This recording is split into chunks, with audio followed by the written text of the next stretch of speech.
Voilà, je me présente, je m'appelle Wilfried, je suis un serviteur de Dieu et aujourd'hui je voudrais vous expliquer une expérience pour vous encourager.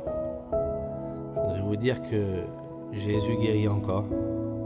Jésus est capable de remettre la joie dans une famille, dans un foyer.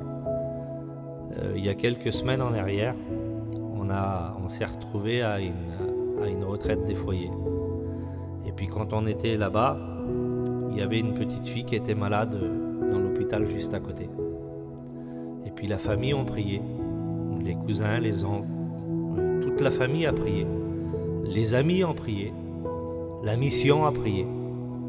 Et vous savez que Dieu a un temps des fois.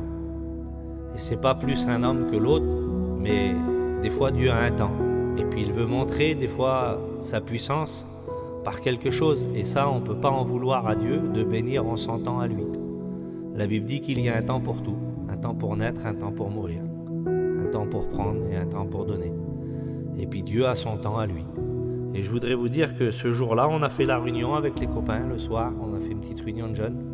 Et il y avait le frère de la petite qui était dans la réunion. Et puis le frère de la petite, depuis quelques jours, voilà, des mauvaises nouvelles sur mauvaises nouvelles. Puis la petite était dans le coma et les docteurs disaient que pour elle c'était fini.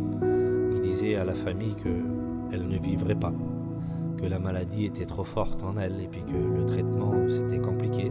C'est ce que la famille a dit par rapport à cette maladie. Et puis un soir, on a fait la réunion et le frère a venu nous poser cette question. Est-ce que vous voudriez venir prier pour ma petite sœur à l'hôpital? Et puis nous, de tout notre cœur, on voulait, mais après on ne voulait pas embêter la famille, les gens qui étaient autour. Et puis le petit a téléphoné à son père. Et son père lui a dit oui, on veut que quelqu'un vienne prier. Et du coup, on s'est rendu le soir même à l'hôpital, il était tard le soir. Et quand on s'est approché de la famille qui était là, on a commencé à expliquer des expériences. On a commencé à dire que Dieu était vivant, qu'il pouvait tout changer. Et puis j'ai expliqué mon expérience. Moi qui vous parle, je suis né sourd. Et un jour, il y a un pasteur qui est venu, il a témoigné à mes parents que Jésus était vivant et qu'il était capable de guérir toutes les maladies. Et à ce moment-là, les pasteurs ont prié pour moi et le lendemain matin, j'entendais. Ça, c'est le miracle de Dieu. La médecine ne pouvait rien faire pour moi, j'aurais jamais dû entendre, mais Jésus m'a fait entendre pour qu'un jour j'entende sa parole, comme toi tu vas entendre la sienne. J'ai grandi, j'ai eu 3 ans et demi, et à cet âge-là, j'ai été atteint d'un cancer généralisé du sang et de la moelle osseuse. Et les docteurs ont dit à mes parents, si vous avez d'autres enfants, accrochez-vous à eux parce que lui va mourir. Et des pasteurs ont venu. Et ils ont prié pour moi au nom de Jésus et j'ai été totalement guéri. La Bible dit que partout où un malheureux crie, l'Éternel l'entend et il le délivre de toutes ses détresses. Je ne sais pas dans quel état tu es, je ne sais pas dans quelle position tu es en ce moment, ou dans quelle attitude tu es et par quel problème tu passes. Mais tu peux crier à Dieu. Il peut te répondre dans cette soirée, dans cette journée, dans ce moment où tu seras. Et puis là, on a pu témoigner à cette famille. Puis là, le père de la petite s'est levé comme ça, il a dit « Allez, rentrez dans la chambre, priez pour elle ». Puis on est rentré dans la chambre, 2 serviteurs de Dieu, avec le frère Jonathan Blandel aussi. Et quand on est rentré dans la chambre, à ce moment-là, il y avait d'autres garçons qui étaient restés dehors, comme le frère Weddle. Et puis ils priaient le Seigneur avec les gens qui étaient là autour. Et nous, on s'est mis à prier. On est rentré dans la chambre, on lui a imposé les mains, on l'a regardée comme ça, elle a 16 ans. Et j'ai une petite de cet âge-là, moi. Puis je l'ai pris dans mes bras comme ça, la petite, là. Puis je priais pour elle comme si c'était ma petite à moi. Et puis je disais, Seigneur, je t'en supplie, étends tes mains sur elle, je veux voir le miracle, je voudrais juste la voir ouvrir ses yeux ou bouger. Et à un moment donné, on s'est reculé de la petite comme ça, et puis j'ai commencé à prêcher l'évangile. Il y avait le frère Jonathan qui était là, et puis j'ai prêché comme si on prêchait dans une réunion de jeunesse. J'ai dit que Jésus sauvait, qui parlait dans des sommeils nocturnes, et puis que le Seigneur était capable de toucher les cœurs. Et j'ai dit à la petite, si tu comprends le message, si Dieu te parle, lève ta main. Et j'ai fait ça comme si j'étais dans une réunion, c'était instinctif pour moi. Je prêchais la parole de Dieu, alors je faisais un appel comme dans une réunion. Et là, à ce moment-là, tout dans le coma qu'elle était, elle a levé sa main dans le lit. Et puis on était là, moi et le frère, on était choqués de voir cette petite lever la main. Elle a commencé à bouger ses jambes.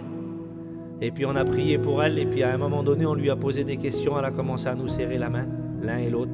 Quand lui parlait, elle lui serrait la main à lui, comme moi, je lui parlais. Elle me serrait la main à moi, mais il disait que son cerveau était mort. Il disait que son cerveau était mort à plus de 70% et puis que la petite, voilà, ça allait être un légume ou elle allait mourir. Et le lendemain matin, elle s'est réveillée. Elle a demandé à boire, ils lui ont donné à boire. Le jour d'après, elle a mangé un yaourt. Le jour d'après, elle a mangé un petit gâteau. Le jour d'après, on est venu avec les garçons, elle était dehors dans une chaise longue comme ça. Et elle venait de manger un petit menu avec des nuggets.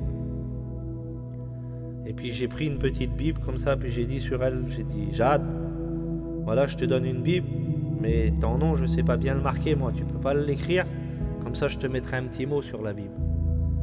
Et puis Jade a pris la Bible avec un stylo, puis elle a marqué son nom avec un grand J majuscule. Parce que Dieu, lui, ce que l'homme dit où c'est détruit, la Bible dit que Dieu reconstruit sur des ruines. Et c'est la parole de Dieu qui dit cela. Là où il n'y a plus rien, Dieu reconstruit. Il appelle les choses qui n'existent pas, elles existent. Au son de sa voix, tout lui obéit. Et ce jour-là, son cerveau s'était remis en route. Quelques semaines plus tard, elle s'est mise à marcher. Aujourd'hui, elle est en train de faire de la rééducation, elle remarche. Et les docteurs ont dit qu'elle n'avait plus aucune trace de la maladie. Je voudrais vous dire à vous qui écouterez ce message aujourd'hui. Je ne sais pas où vous êtes. Je ne sais pas qu'est-ce qui se passe autour de vous, mais si vous avez quelqu'un de malade, croyez que Jésus guérit. Si vous avez quelqu'un qui passe dans l'épreuve de la vie, peut-être la séparation, croyez que Dieu donne la paix. Si vous avez quelqu'un peut-être autour de vous qui se drogue, qui boit et que vous dites que c'est un cas désespéré, croyez que Dieu est capable de le délivrer et changer sa vie. Parce que la Bible dit qu'il n'a pas changé. Il est le même hier, aujourd'hui et dans l'éternité. Et pour toi qui vas écouter ce message, tu seras aujourd'hui. N'oublie pas l'aujourd'hui de Dieu. Il dit ne remets pas à demain ce que tu peux faire aujourd'hui. Que Dieu vous bénisse à chacun.